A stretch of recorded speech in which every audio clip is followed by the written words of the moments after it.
Welcome back to Fold in the Cheese. It is your boy K-Troll on the mic, and we are both back. The team is here. The gang is back. And we had some really great guests last week, but I know you missed both of us together. The dynamic duo. Ethan is, I don't even know where he is. I don't have a name for him today. You are the I'm just me today. Radar to my, what are the different, are there MASH names? Radar to my Trapper John. I don't know. Are those both MASH names? I did not watch MASH, so I don't know. I don't know. Maybe. Anyway. I think they are. But I think they are. Yeah. Where are you? Are you in a panic room? Where are you? I am in a panic room. I'm just too excited about everything that's going on in the NFL. So I was like, you know what? Just lock myself down. Just can't get too excited. So I'm in this padded white room, and I feel better now. I'm calm. I'm sensed. But I do have to say, listen to the episodes. They were great. Your two guest hosts, one Miles stepping right in with a great top 10. Did awesome. And then Fanachek, I can't believe you got a celebrity in him to come on the episode. So that was great. He did awesome. So yeah, man, I thought I got a little nervous. My job might be in jeopardy. So great job to you hosting it by yourself, and then having Miles, and then obviously with your special guest host. So it was a great job, man. But I'm glad to be back. Glad to have you back as well. Hosting by myself, possibly the most boring episode of this show we've ever done.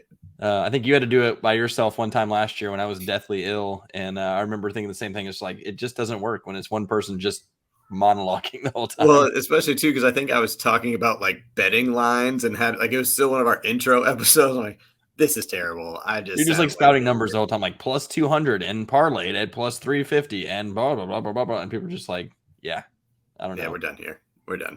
Surprisingly, we need both of us. We still held on to the listeners after that. So it was great. All right. Shockingly enough. Yeah, that's true. All right. So we are back after a pretty wild week 10. I want to hear a little bit, just some highlights about your Disney trip, because we talked about it a lot last week during the episodes. And of course, I gave my top 10 rides. Miles gave his top 10 rides. Yeah, man. And hear a little bit about your overall thoughts, and if you had a top 10 or just the kids love these and I love this or whatever. No, I mean, it was great because this is the first time the kids have ever been. Heck, it was even truly the first time Kirsten's ever been. We technically went for like an afternoon a few years back when we were in Orlando for a wedding, but I feel like that didn't count. So the fact that this was basically everyone's first time except for mine was pretty spectacular. Yep. But no, it was great. You know, we were there. We did 3 park days. We did Hollywood Studios, Magic Kingdom, Epcot. We also dealt with a hurricane, so that was fun. Yep. Had 2 days of kind of rain out, but that's all right. We survived, and we were still able to have a lot of fun down there.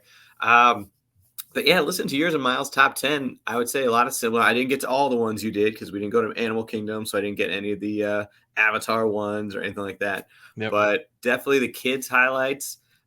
Brady he was probably what Miles was running into earlier, just kind of the height requirements, and he's still not kind of used to roller coasters. So he didn't do as much, but he did love Soarin'. He loved that because he's like, whoa, that was kind of like his roller coaster for him. No, I love that too. Yeah. Yep. Love Soarin'. Did the Ratatouille ride. Everyone loved that one. That was spectacular. Yep. And then, of course, for the older kids, Addison and then myself, definitely Space Mountain was up there. What else? Oh, the Seven Dwarfs mine car. That was really good. Yep. That was the mine train was good. And then I know you didn't get a chance to do this one because it wasn't open yet, but we got a chance at Epcot to do the Guardians of the Galaxy roller coaster. And it was honestly, I want to say like top 5 roller coaster for me all time, if not like top 2, because it was that good. That good. That is spectacular. I'm stoked to get back there and ride that now that you have been talking it up. We had a good debrief about that, and you were gushing. You were effusive with your praise, as they say. The craziest thing for us too is that I guess since it's so new, it's basically like impossible to get on it. So everyone was telling us the day before we were going to Epcot, like, yeah, there's like a virtual line. You can have to join at 7:00, and then they have another chance at 1:00. But you can only try and get on the line at 7:00 if you're staying in a Disney resort, which we weren't. So like crap. So then at 1:00, basically you just have to keep hitting refresh to try and join this virtual line. So, but they say it sells out in like 6 seconds. So at 1:00, just smashing this refresh button, able to get it for like 5 hours later. I was like, don't care. We got it. That's all that matters. And it was definitely worth it. It was amazing. That is wild. It's I've been going. So my wife's family is like a vacation club member there. They did this because they used to go like every year when she was a kid. Yeah. And they just decided that as we were getting older and we were starting to have kids, they were like, let's lock this thing in, basically. And so you get like points that you can use at different resorts. And we basically go like every other year, if not every year, and find a way to use these points to stay on the properties. But it's getting like every year we go, it's getting just more and more elitist.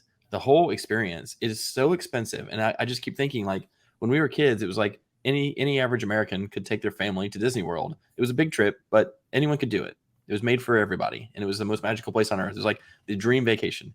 Now it's like you cannot get in there, if you want to stay on a property like a Disney resort property and get your tickets for 3 or 4 days, not to mention flights and transportation and all that kind of stuff, like it's thousands and thousands of dollars to make this happen. And now you got up charges for the Genie Plus pass and lightning lanes and all this kind of, and like then double up charges for certain rides. Like it is unbelievable. They are absolutely hosing people under the guise of making up for no foot traffic during COVID, which is fine. But like you have so many different revenue streams. Like who cares? You're absolutely hosing people, and it will never change. It will never go back. So our kids can't go to college anymore, but it was totally worth getting Mickey Mouse's autograph. I mean, they have that one time they went to Disney and were not tall enough for half the rides. Yeah, a 2022 Mickey signature goes for like $5 on the internet. So that's just only going to appreciate in value. So watch out. It'll be at least $7 by the time they're in college. Yeah. Very true. Very true. Well, glad you guys had a great trip. Good to have you back. Those are some really, really sweet memories that you guys will have forever, which is really cool. But let's get into week 10 in the NFL because it was a wild week. This was a really good football week as far as games go. Yeah. Right. I don't know if you get to watch much of them. I know you're offsite in the panic room on a hunting trip. So like you're just like back-to-back vacations. I don't know if you ever work or what, but anyway, I don't remember the PTO being like continuous week after week PTO. It's rolling. It's just rolling. But there were some wild games. Okay. There was. The Bills-Vikings game obviously is the one everyone's talking about because it was insane. Lived up to the hype. The Vikings are better than everyone gave them credit for. They really hung in there and they ended up winning. The Bills, I don't think Josh Allen looked any worse for wear. I was just going to say, like, do you think the elbow was a factor? I mean, obviously, I really don't. Played pretty well, but I don't know. I feel like the elbow doesn't make you make a bad decision and throw into coverage in the end zone. True. And he threw a laser. He threw behind the guy and he threw right to Patrick Peterson, So maybe it's that elbow that helps hold on to the ball on the fumble on the goal line. Maybe. It was a bad snap. Bad snap or a bad exchange of some kind. Like I will tell you, having played quarterback, not at all in any kind of professional setting at all, but like even in any kind of pressure moment when you're playing the game, I've fumbled a snap like that before where it's like, it's really my fault. It was really on me. And it was just like, I don't know. I didn't my hands ready. Like you do all these different counts at the line. You got like a silent count. You've got like a immediate snap. Like as soon as I say set to get the line set, you snap immediately. You've got snap on 1, snap on 2. You've got don't snap it. Like there's all these different stuff, right? So I've gone up to the line before when it was like a quick snap. And I said you call it first sound is what we used to call in the huddle. I'd say like on first sound, which means as soon as I say set, snap the ball. After I said that, and while the linemen are running to the line, in my mind, I'm thinking about what the play is going to be, and I've already forgotten that I said first sound. And so I get up to the center, and I say set, and my hands aren't ready, and it hits my hands and fumbles, right? Yeah. Like, I screwed that up, I called first sound. I wasn't ready for first sound. So it could have been something like that with Josh Allen, where he was already leaning forward by the time the ball was snapped, right? He was just so desperate to get out of the shadow of the end zone. I mean, it's wild. But then what's even crazy with that, again, it's just like a testament to how quickly they're able to then get back into it next play because so now they're down by 3 with 38 seconds left.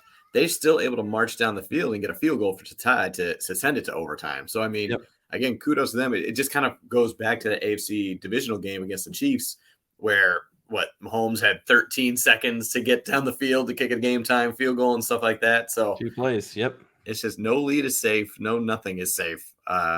So it was wild. These guys are gamers. I don't think he's not clutch because he threw a pick that he shouldn't have thrown. Like because I saw his body language after he fumbled that snap, and I could just see it. I can almost hear him say it. He's just like, okay, gotta move on. Time to move on. Like I'm pissed. Gotta move on. You can see his head kind of go, all right, get back at it. I guess we're trailing now. But it's funny. I feel like I saw Stephon Diggs going over to him. I was like, did you really fumble that? And he goes, yeah. Yeah. Oh, yeah. I fumbled it. Yeah. So that was wild. Justin Jefferson, Unbelievable catch. Unbelievable. With 2 minutes left in a 4-point game. Kirk Cousins back to throw on 4th and 18. He's given time. He wants Jefferson. Climbs the ladder. Oh, my goodness. Justin Jefferson pulled it in. The catch of his life. But we got to look back at this.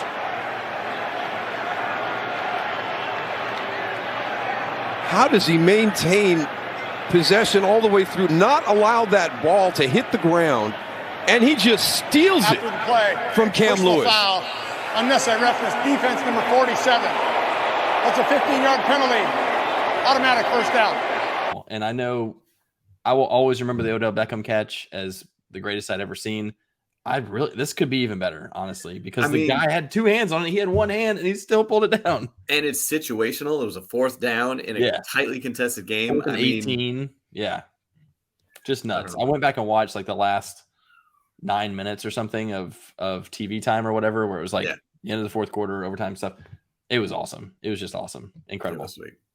Anyway, we had some other great games though too, right? So last night, Monday Night Football, the Eagles and Commanders game was incredible. There was a controversial call at the end of that one that I personally thought was complete garbage with a late hit on Heineke. It was reminiscent of the Kenny Pickett fake slide in the ACC championship game. I was like, wow. To be fair, if he's going to go down, I'm going to hit him too because of that fake slide. Right. That's why they have the rule where when you give yourself up, you can't hit him. I don't know. He also was definitely acting. Like those guys kind of like ran into him. He was all like, oh my gosh. He threw me so hard I might be concussed. And then as soon as they got the flag, he stood up and was like, yeah. Yeah. But I do have a gripe with this game. So yes, the Eagles lost. Taylor Heineke once again, just his great win. So, we're doing and I know I'm kind of doing a spoiler for Thursday's episode. I am, but I know you are so enraged because we do our pick 'em every week. And Kyle and I were tied for the lead. And so we both picked the Eagles to win. So it didn't really matter, but it's going to come down to the tiebreaker. And so the tiebreaker was how many points are going to be scored on Monday night. And I guessed 44 and he guessed 50. Okay. So when Heineke, does his thing, how many points how many total points are there? At that 47. Moment, it's 26-21. It was 47 points. Okay. Yeah. So that's halfway right in between myself and Kyle. I was like, we're going to have to do a double tiebreaker because they can just run out the clock or the Eagles are going to get like 5 seconds left in the game. It's going to be fine. So I literally turned my head away because I'm like, okay, the game's over. And then all of a sudden I see the freaking Commanders celebrating in the end zone. I'm like, what happened? It's freaking Devontae Smith just throwing it back in a lateral and they just literally pick it up in the end zone. Like, 6 more points. And so dumb. I lose the damn tiebreaker. So dumb. That is ridiculous. I hate when that happens. I got to give a shout out though to Fanachek, who in picking this game, he did pick the Eagles to win. He said it would be 27-7 or what do you say? 37-17 Eagles, which is a 54-point game. It's a 53-point game. So he got the tiebreak score pretty much dead on. Wrong direction, and we were all wrong on that. But everyone was wrong. Yeah, that's a great tiebreak score. Kudos to Fanachek on that one. The Packers and Cowboys game, it's one of those things where like this is what you expect Aaron Rodgers to do when he's an underdog at home. It's just like he hasn't done it all year, so you kind of stopped expecting it. You know what I mean? Same with Brady, where you're just like, yeah, but he lost 4 in a row. So is it really the same Aaron Rodgers gets mad and he does great things? Like, this is the one where he does it, of course, when we really stop thinking he can do it. This is pretty wild.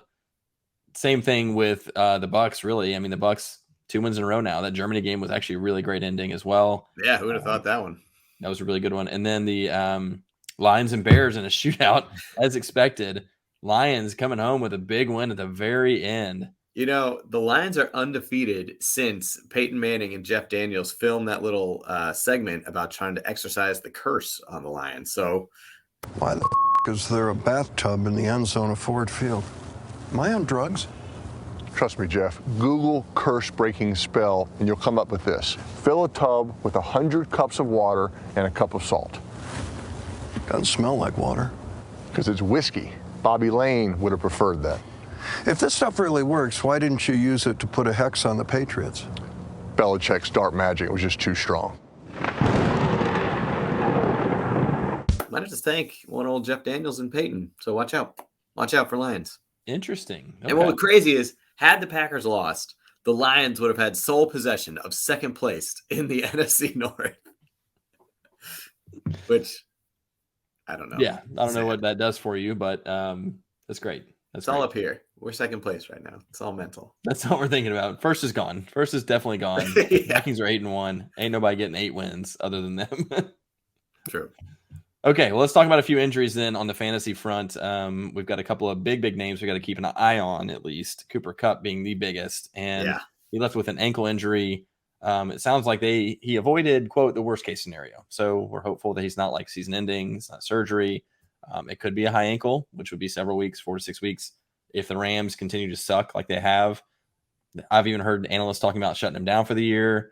I mean, I don't know. We'll have to see what happens on that one. I feel like the Rams have shut later in the themselves week, down. and then I think he's going to be probably week to week at best going forward. By far. Yeah. Jerry Jeudy, this looked worse than it ended up being. I mean, he was grabbing right at his Achilles. He looked like he just had a ruptured Achilles.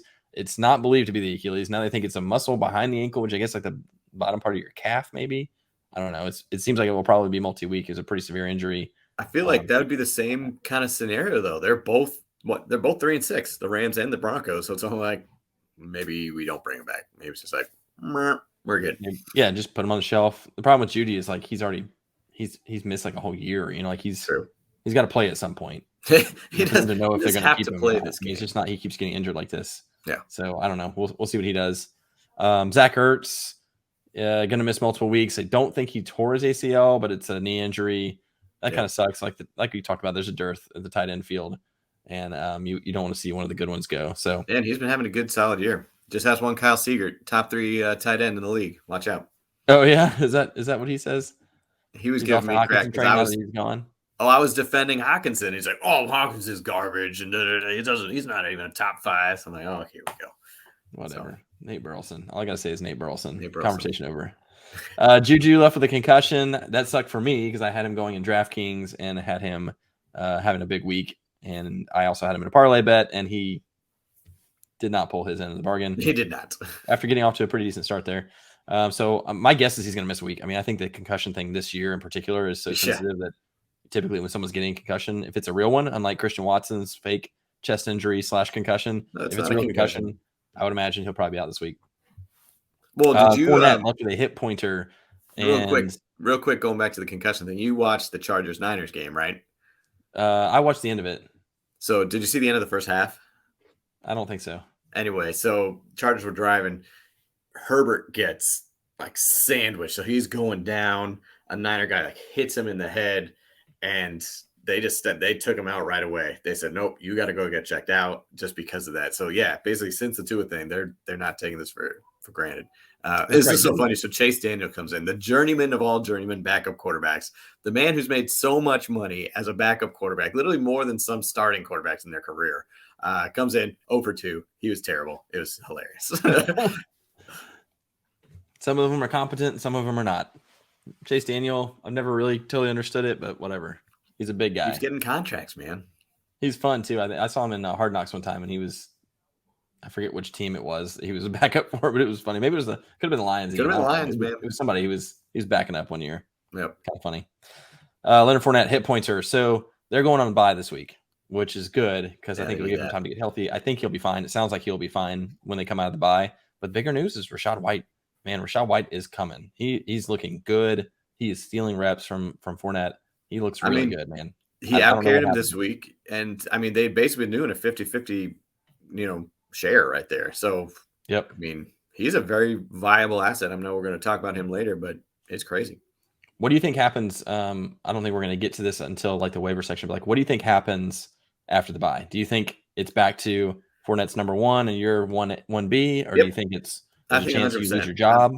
I think it's still Fournette's job, but it's still going to be a 50-50, handoff share. So the only concern is that Fournette's going to get the goal line carries. You saw it. Royce White had 20 carries for over 100 yards, but Fournette had fewer, but he had the grind him out ones. So yeah, that's true. I think this is a Zeke Elliott, Tony Pollard. It looks exactly the same to me. Yeah, exactly the same. Okay. Khalil Herbert also left with a hip pointer. He's day-to-day. He's been getting phased out of the game for some reason. Montgomery's getting more and more snaps, which is weird. Herbert is definitely the better back at this point in their careers, but I'm not the Bears coach, and they're playing pretty well right now, so whatever. Gerald Everett is out with a groin injury. That could be multi-week. I'm not sure. I haven't seen an update on that yet, so keep an eye on that. Again, only mentioned because he's a starting tight end. Catch the ball healthy. Yeah, but he's a top 10 like startable tight end. He's someone that's worth mentioning because who else you got? True. And really sad news: PJ Walker out with a high ankle sprain. So Baker is going to be coming back in. Sam Darnold might be getting healthy at some point. So maybe a quarterback controversy in Carolina. The real reason I mention that is like DJ Moore.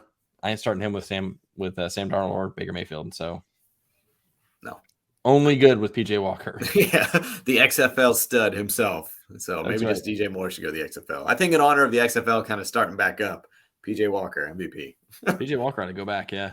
And say, man, I'm tired of playing Carolina. This is garbage. I'm going back here. Let's get to some notable performances. Do you want to lead us off with this one? Do you want to start us off? Go ahead. I'll just give you the floor. So the running back himself, Justin Fields, had another good day. He once again ran for over 140 yards with 2 touchdowns. So, I mean, he is a great running back. He is. He is a very good running back. He threw for 167, which is not impressive. He had some trick plays, so he could throw for 2 touchdowns as well. Yeah, threw for 2. Yeah, that's true. Going to Cole Kmet. So, yeah, no. I mean, Justin Fields, I was just looking at it. He's the 6th-ranked player in fantasy right now. His last 3 weeks have been spectacular. 44, 48, 30-something. I mean, you might have, I know you've been on and off his train, but you were getting back on it. I know you picked him up, so you're clearly on that train.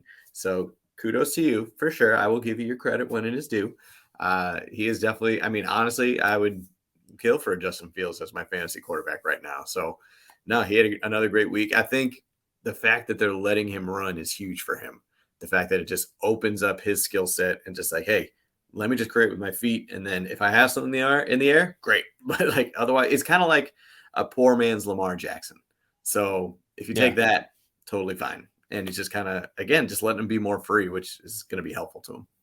Yeah. They, there was something I'd heard where like they actually looked at the Ravens offense I think during their bye week. I think they're like a couple offenses. They're like, hey, we have this kind of player.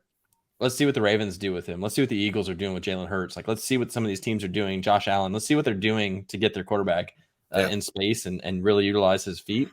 And so that seems like such an obvious thing. Like, why did you not do this before? Matt Nagy. Idiot coach. So yeah, what was so frustrating last year has now finally turned around and you're like, oh yeah, that's exactly what we thought you should be doing. And I don't pretend that I should be a coach in the NFL, but like some of that stuff is just complete common sense and you're just head scratching. And just imagine if they actually get him a weapon as a wide receiver. I mean, Chase Claypool is not the guy. I think it's a good kind of placeholder or a gap stopper or whatever you want to call it. It's another depth piece. Yeah. It's another guy that can catch the ball sometimes. Like it's fine. If you had an elite receiver, like an AJ Brown, if they go out and get an AJ Brown type, you're talking about a completely different offense. By the way, shout out to AJ Brown for having a terrible game and letting me beat Josh in fantasy. So thank you for that. That's true. It did happen. All right, let's get to some other notable performances here. Mahomes is just cruising. He is in Mahomes form, man. 330 and 4.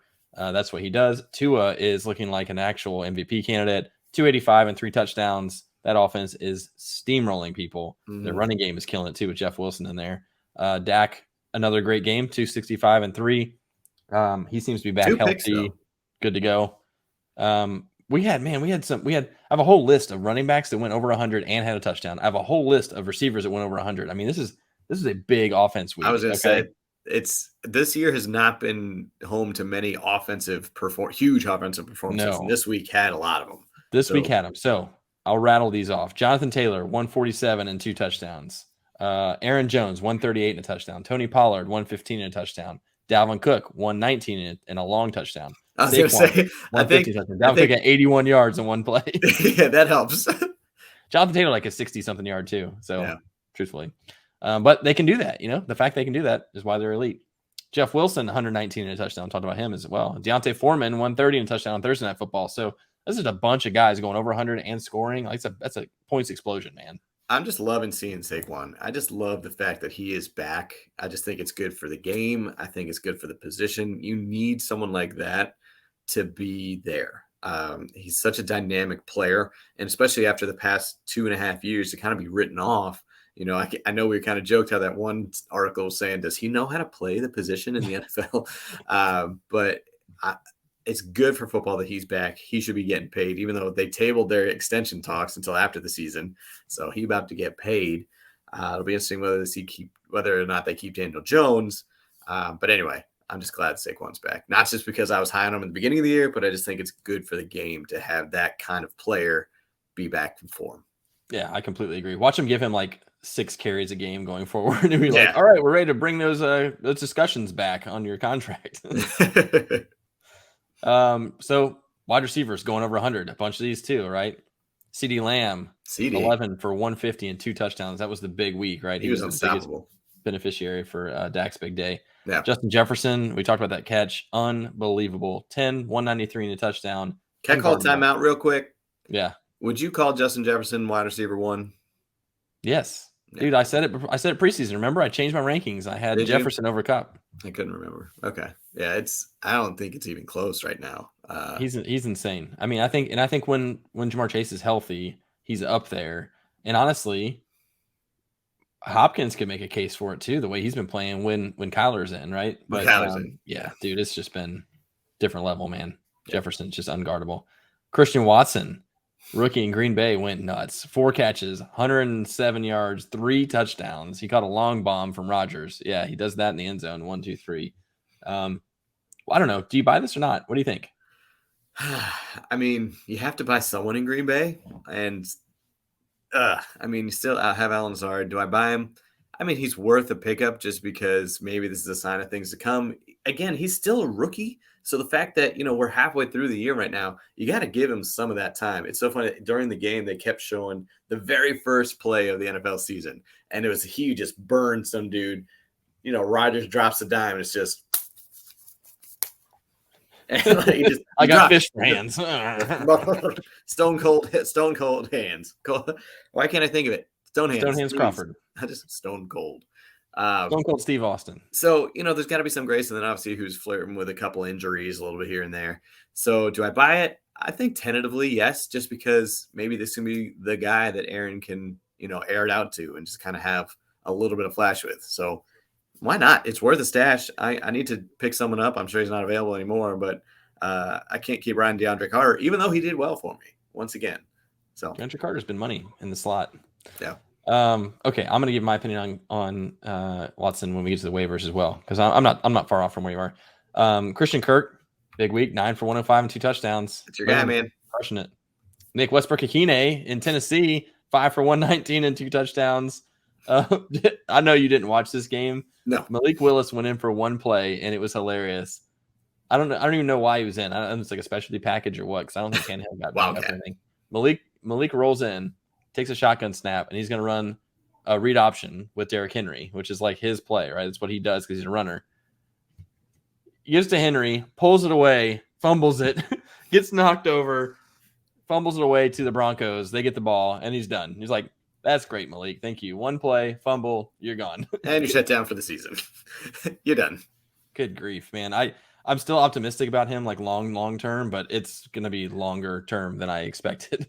It's because he's not getting mentored, man. Yeah, it's true. Tannehill will not mentor him. I understand why, honestly. I wouldn't want my name associated with him either. True. Devontae Adams, 9 for 126 and touchdowns. Stephon Diggs, 12 for 128. Amon-Ra, 10 for 119. Okay, so obviously I'm in Lions country, and it was in between going hunting, so I was able to watch the Lions game. Dude, the first half, they were literally not looking at anybody else but Amon-Ra. And who else would they look at?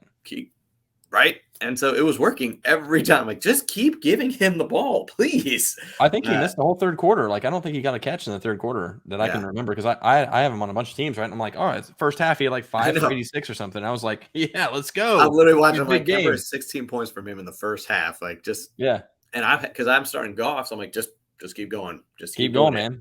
Keep going. Hopkins, 10 for 98, almost 100, but another good game, even with Colt McCoy under center. And then last night, Terry McLaurin, 8 for 128. He had a big game with Heineke just chucking it. So Screwed me in my neighborhood league, but that's all right. Yeah. So a bunch of dudes going over 100 or right at 100. Fun to see. It makes fantasy so much more fun when there's like high scores like that. Yeah. You don't want to win a game like 105 to 98. Like you want 150. Someone have like a record week or something crazy, you know? That's kind of how I won in our league. It was like 117 to 103. Yikes. Never mind. Whatever. You'll take a win however you can get it, right? Exactly. Cole Kmet was the tight end standout, 4 for 74, 2 touchdowns. That's 5 touchdowns the last 3 games for this dude. He is like wide receiver 1 for the Bears right now. Because I have no one. What are you gonna do? What are you gonna do? Let's get to some waiver claims, man. That's what the people want to hear. Oh, yes. So we talked about him earlier, but on the running back side of things, I mean, Rachaad White needs to be picked up because he's either getting half of the work in Tampa Bay, and they're committing to the run a decent amount, or he's taking over more than half. You know, I don't think he's going to get less than half going forward. So, like, there's a chance, and of course, there's a chance that Fournette misses a week. Right. They shut him down for a week. I don't know, but he's the real deal, man. He looks explosive on the field. So, yes, I agree. So I think he's definitely worth a waiver pickup. So I got a question for you. Eno Benjamin, who was filled in really well for the Cardinals while James Conner was hurt, has a couple great fantasy outputs. He's surprising, and he's like second or sort of third or is definitely second in terms of all scrimmage yards in the running back room. They cut him. Yeah. I just saw that from Schefter last night. It was like sources say they're going to cut Eno Benjamin. So I assume he's going to be picked up. Do you think he's still worth a fantasy stash? I have him in our league just because I did it while Connor was hurt. I figured he'd be a good plug and play, especially since Chase is hurt. It's affected my whole lineup. So do you think he's still a viable stash, or at this point just cut him loose? So this is one of those where you're kind of like, well, it depends on where he ends up, right? Like maybe there's a chance he goes somewhere and plays a lot. Obviously the Rams come to mind as like a team that needs running backs. Kyron Williams was active but didn't play at all. I don't think, to my knowledge, he didn't touch the ball in that Rams game. So I don't know what they're going to do. There are probably a couple teams that could use a guy. I don't know. I was really surprised by that. But honestly, the other thing that I think about is like, it can't be performance related because he played pretty well when Connor was injured. So that means there's something else going on there. And that's what gives me pause is like, he's either a bad culture fit, bad in the locker room, or he's got legal troubles that are coming down the pike. True. Right? I mean, don't you think there's got to be something there, right? There's got to be something. So I don't know. Or he's like criticizing the team, or talking trash or something like that. I mean, I don't know. We'll see. It was just an interesting move. I was just curious to see where he's going to land, and then again, he could be going to a spot which could still be fantasy viable. So I might just hold him for now, just to see. It's weird that it happened, though. I'm with you there. Yeah. All right, wide receiver side of things, Christian Watson. So you asked you if you were chasing this, and my answer is actually pretty similar, which is kind of like, I think you got to out of the hope that this turns into something, right? Right. You're not expecting it, and I don't even know that I'd start him next week. But I mean, it's just like all year we've been saying Aaron Rodgers needs a guy, and it's been Romeo Doubs at times, it's been Alan Lazard at times, but like I don't know, both of them are kind of streaky. If this is the guy, if this turns out to be the guy, it's worth a ton. Mm-hmm. If he's the guy, like he's not Devontae Adams, but like peppering him with targets like a Devontae Adams. Like if he's filling that void, you gotta go for it. I feel like he's a Marquez Valdez-Scantling type right now. He kind of is, yeah. Boom or bust. Where he's also like a streaking down the sideline wide open, and he might drop it. Same as MVS. But he's also like he's freakishly fast and talented and all that, but like inconsistent. Yeah. Some of that's just being a rookie, and some of it's him. Right. So I think you got to chase it. I don't know that I'm like hardcore in on him, but again, you need to have him just in case. I think. Yeah. I kind of feel the same way about Kadarius Toney. Yeah, I was just gonna say. Speaking of MVS going to the Chiefs, I mean Toney, just with that offense though, I don't know. It's for not even being wide receiver 1 like a Juju or something like that, and obviously then you have a Kelsey. For me, I don't think I'm taking a flyer on Toney just because you're never going to know when he is going to be the guy. Unless, as he gets more acclimated to the offense, he becomes Tyreek Hill. Yeah. No joke. I mean, he's got that kind of skill set. He really does. We never really got to see it fully in New York because he was never healthy, or he said he wasn't healthy. He just didn't want to play there, I guess. I'm not healthy. Andy Reid, yeah. Oh, my ankle. Oh, it hurts again. It's raining. I can't play. My knee acts up in the rain. Yeah, and Andy Reid knows how to get guys like that into space and get open and design plays for them. And the more time they have to gel together and the more time they have to work on stuff that's specific for him, I agree conceptually. It seems like it's going to be a boom or bust. You don't know when you can trust him and when you can't. Conceptually, I agree with that. But there's that glimmer of hope, just like Christian Watson. There's that glimmer of hope that, like, right, he could turn into I a feel monster. like the highest of his high ceilings is Tyreek Hill, as you said. But then, like, his probable floor or probable just anywhere is a Sammy Watkins type on that. Mecole Hardman. He's like the same as Mecole Hardman, really. Yeah. You know, he's probably a more finished product than Mecole was when he first came into the league, but it's real similar. So I don't know. I would, it's again worth a stash, I think. Okay. I think worth a stash. Okay. How about in LA though, where if Cooper's going to miss time, Allen Robinson may actually turn into something. Maybe if he's the de facto number one, or is it just going to be a Tyler Higbee show? I don't know. Yeah. That's just Van Jefferson, Ben Skowronek. Like, do you like either of those guys? I'm staying away from this offense, especially if Stafford's out. Not like Stafford and Lang were on fire, but unfortunately, our Wake Forest alum John Wolford didn't do much. In fact, he was the reason Cooper Kupp got hurt. So no, I'm not buying any of these, either of these guys, just because that offense is a crap show and they're not going anywhere. They might just start phoning it in. I am with you there. I think you'll have a good week from one of these guys at some point. You won't be able to predict it. It's not going to be consistent. No. Tyler Higbee is probably the only player in this offense that I would be comfortable starting. And I have to start Allen Robinson until Jamar Chase gets back. So yeah, I don't like that either. Maybe he blows up. Maybe he goes off with Cooper being out.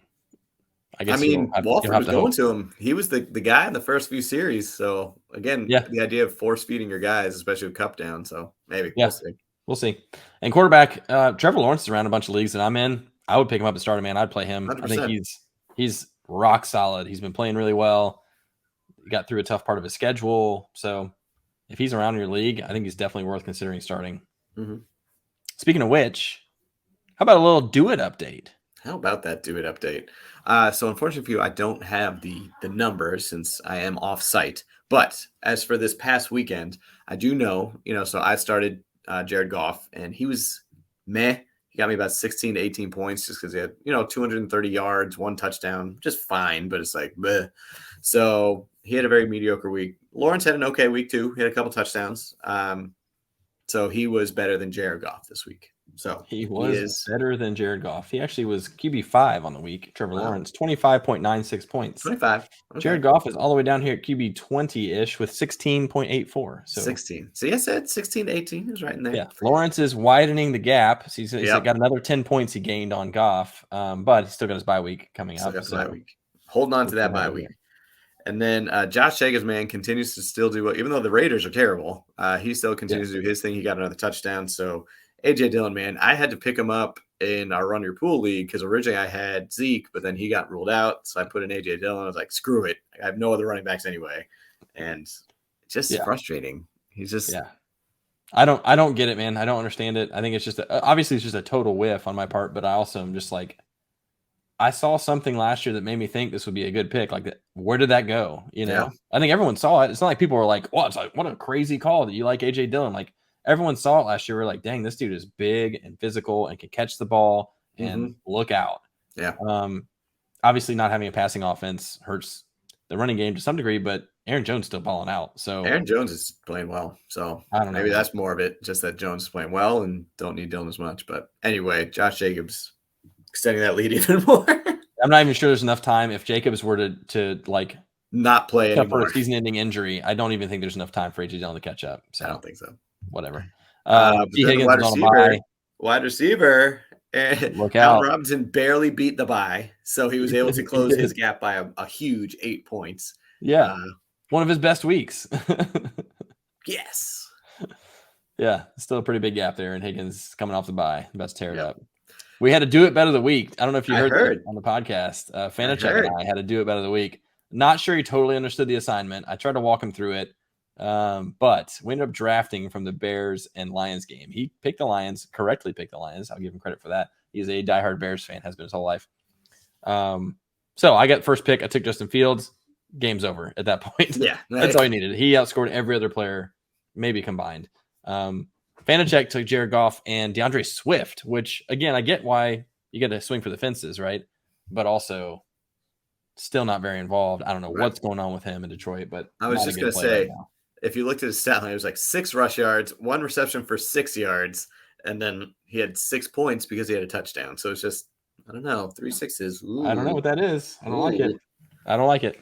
So I took Amon-Ra as well to add insult to injury and absolutely smoked Vanacek in the Do It Bet of the week. But well done. We can do. He's new. He's new to it. He's new. Give him credit. He showed up. You knew he was new when you're like, do it. He's like, yeah. Yeah. None of our guests ever do that back. And it's like, say it. Some of these people I know actually listen. And so I'm like, if you've listened before, how do you not know? Like every time we have a guest host and we do the Do It Bet, we're like, do it. And they're like, all right. Okay. Okay. I don't know. Whatever, man. Whatever. We appreciate you. Thank you, guest host. That's going to do it for this week's Tuesday episode. How about that? Look at that. Look at you offside. Episode. Panic room episode. Back. Getting the swing of things. Good to be back. Dust it off, man. Dust it off. Yeah. You gonna get you a buck this afternoon? You said what? You gonna get you a buck this afternoon? Man, I hope so. It's got a little snow going on right now, so hopefully that'll make a move. But we'll see. All right. Yeah, man. Right. Well, again, good to be back. No Disney hangover here. We got a lot of fun action coming up this coming weekend. We'll be back on Thursday. So until then, keep on folding. Fold it. I love how in your solo episode, you're like, I said them both. Keep on, till next time, keep on folding. Fold it. I said them both. Yeah.